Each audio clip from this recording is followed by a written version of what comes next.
कुरुक्षेत्र के मैदान में जब दुनिया के सर्वश्रेष्ठ धनुर्धर ने अपने हथियार डाल दिए तो क्या वो डर गया था? नहीं, वो अपनों के मोह में टूट गया था। रथ पर बैठकर अर्जुन फूट फूट कर रोने लगे। उन्होंने भरे गले से पूछा, हे माधव, जिनके कंधों पर मैं खेला, उन पितामह भीष्म और गुरु द्रोण पर मैं बाण कैसे चलाऊं?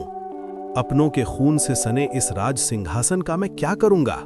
अर्जुन के इस गहरे दुख और आंसुओं को देखकर भगवान श्री कृष्ण के मुख पर एक जादुई और शांत मुस्कान थी। उन्होंने सबसे पहले अर्जुन को आत्मा का परम सत्य बताते हुए समझाया, पार्थ, तुम शरीर और आत्मा का भेद भूल रहे हो।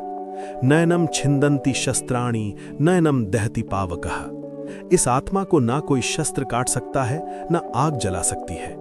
तुम जिन्हें मारना समझ रहे हो वो केवल शरीर का बदलना है, आत्मा तो अजर अमर है। लेकिन अर्जुन का हृदय अभी भी कांप रहा था।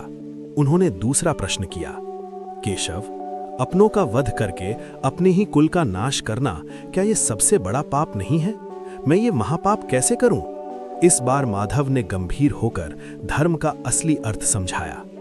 हे अर्जुन, जब बात सत्य और धर्म की रक्षा की हो तो सामने खड़े व्यक्ति का रिश्ता नहीं, उसका कर्म देखा जाता है। जो अधर्म के साथ खड़ा है उसे दंड देना ही तुम्हारा सबसे बड़ा धर्म है। कर्मण्येवाधिकारस्ते मा फलेषु कदाचन। तुम केवल बिना किसी स्वार्थ और मोह के अपना कर्म करो, फल की चिंता मुझ पर छोड़ दो। अर्जुन को इस निष्काम कर्म का महत्व समझाते हुए श्री कृष्ण ने एक बहुत बड़ा रहस्य खोला। उन्होंने बताया कि ये अनंत ज्ञान उन्होंने सबसे पहले सृष्टि के आरंभ में सूर्य देव को दिया था। ये सुनकर अर्जुन आश्चर्य में पड़ गए और उन्होंने तुरंत पूछा, माधव, आपका जन्म तो अभी हाल ही में हुआ है और सूर्य देव तो सृष्टि के प्रारंभ से हैं, तो मैं ये कैसे मानूं कि आपने उन्हें ये ज्ञान दिया था? भगवान श्री कृष्ण ने इसका बड़ा ही अद्भुत उत्तर दिया।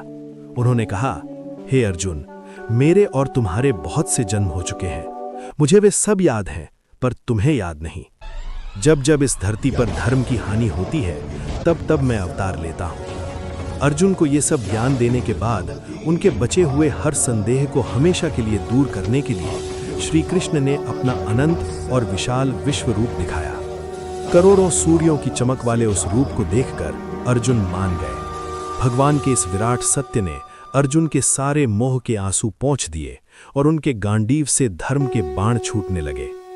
अगर श्री कृष्ण के इस अद्भुत ज्ञान ने आपके भी रोंगटे खड़े कर दिए हों तो कमेंट में जय श्री कृष्ण जरूर लिखें।